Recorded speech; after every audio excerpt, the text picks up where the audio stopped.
ನಮಸ್ಕಾರ ರೀ ಎಲ್ಲರಿಗೂ. ನಾವು ಒಂದು ಒಳಾಂಗಣವಾದ ಒಂದು ಪ್ಲ್ಯಾಂಟ್ ಆದಂಥ ಒಂದು ಸ್ನೇಕ್ ಪ್ಲ್ಯಾಂಟ್ ಬಗ್ಗೆ ನಾವು ಮಾಹಿತಿಯನ್ನು ತಿಳಿದುಕೊಳ್ಳೋಣ. ಸ್ನೇಕ್ ಪ್ಲ್ಯಾಂಟ್ ಅಂದ್ರೆ ಇದಕ್ಕೆ ಸ್ನೇಕ್ ಪ್ಲ್ಯಾಂಟ್ ಅಂತ ಯಾಕೆ ಕರೀತಾರಂದ್ರೆ, ಇದು ಉದ್ದವಾಗಿರ್ತಕ್ಕಂತಹ ಒಂದು ಹಳದಿ ಹಾಗೂ ಹಸಿರು ಬಣ್ಣದಿಂದ ಕೂಡಿದ ಹಾವಿನ ರೀತಿ ಕಾಣುವುದರಿಂದ ಇದಕ್ಕೆ ಸ್ನೇಕ್ ಪ್ಲ್ಯಾಂಟ್ ಅಂತ ಕರಿತೀವಿ. ಇದು ಒಂದು ಒಳಾಂಗಣವಾದಂತಹ ಒಂದು ಪ್ಲ್ಯಾಂಟ್ ಆಗೈತ್ರಿ.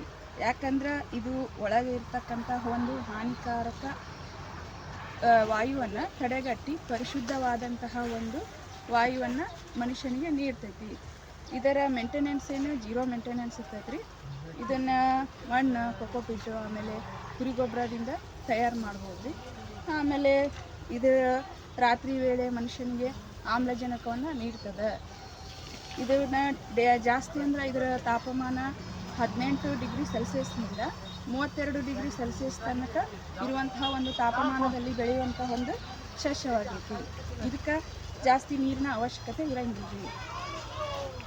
ಕಡಿಮೆ ಜೀರೋ ಮೇಂಟೆನೆನ್ಸಲ್ಲಿ ಈ ಒಂದು ಅಗಿಯನ್ನು ನಾವು ಬಾಲ್ಕನಿ, ಬೆಡ್ರೂಮು, ಆಮೇಲೆ ಅಂಚೆ ಕಚೇರಿಗಳಲ್ಲಿ, ಆಫೀಸ್ನಲ್ಲಿ ಒಂದು ಅಲಂಕಾರಿಕವಾಗಿ ವಾಸ್ತು ಪ್ರಕಾರವಾಗಿ ಇದನ್ನು ನಾವು ಯೂಸ್ ಮಾಡ್ಬೋದು.